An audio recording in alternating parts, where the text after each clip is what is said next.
So it says 3 over 2, y is equal to 12. Solve each of the following. When you solve, you're finding an unknown. So right now we want to have the y. But you can see that whenever we have a little denominator thing, we try to get rid of it. So what we're going to do is that we want to get rid of the denominator. So we'll multiply both sides by 2. On the left side, though, this will cancel that. So we have 3y equal 24. Then we'll divide by 3, divide by 3. 3 cancels itself on the left side, but over the right side, 3 into 24, 8. Therefore, y is equal to 8.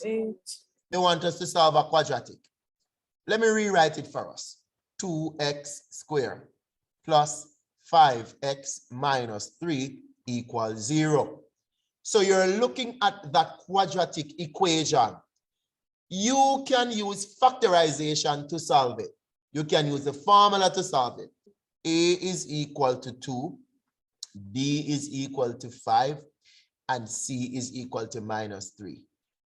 AC means A times C. So we want to quickly, my AC is going to be my 2 times -3, which is -6. I need to find 2 numbers that can go into -6. And when I multiply them, I get -6. But when I add them, I get 5. So then I'm saying, I know it sounds like it's a 2 and a 3, but what you want to do is you want to list them first. So you want to list the possible things. There they are. So those are the possible things. Here is the deal now. Here is the deal. Look like it's a 1 and a 6. Which one of these can give me a 5? Both of them can give a 5. The problem is that AC is negative. So one of these will be positive and one will be negative. Can't be this.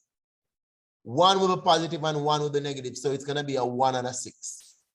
Let the bigger one take any sign D has. Again, D is positive. That means 1 is negative and B is positive. 6 is positive because 5 is positive. So these 2 numbers will go in the middle. Remember, we're solving. So watch this. You're writing back 2x squared plus 6x minus, you could say 1x if you want, minus 3. And this is equal to 0. Why am I putting back my equal 0? I am not factorizing like they asked me to factorize. I am utilizing the skill of factorization to solve the problem, because we're not really factorizing. We are called to solve, but we are using the factorization as a vehicle to get there. Now, same principle, don't give up. 2x is common. Open my bracket.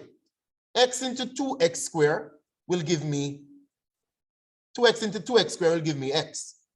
2x into 6x will give me 3. Now, you could see that I have positive x and positive 3. When you observe this, start thinking, I need to use -1 to get back my identical twin, -1. So when I take out -1 and I say -1 into -1, I'll get positive x coming down. -1 into -3, I'll get positive 3 coming down, equals 0 still. So I'm keeping my equal 0 because I'm not just doing a regular factorization, I am solving. Now let's organize ourselves. X plus 3. And in the other bracket, we'll have 2x minus 1. And this is equal to 0. We're almost there. How can 2 things multiply and I get a 0? Because when you have a bracket beside a bracket, it means that the brackets are multiplying. So how you can multiply something and you get a 0? And somebody will say, well, it means that there is a 0 somewhere. Yes, it is.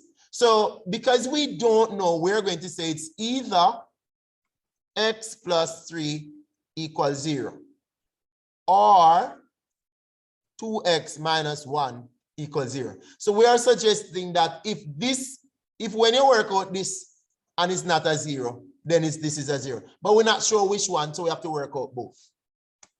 So here it is, we're going for both of them. Now, all you have to do with the first one is to subtract 3 from both sides. So you can see that x is -3. So then we're saying when x is -3, that is a solution to that problem up here. There are 2 solutions. So here's the next one. We add 1, we add 1. So if we take our time, we have 2x equal to 1. Divide by 2, divide by 2. X is equal to 1/2. Here is the case. Here it is. X is equal to 1/2. X is equal to -3.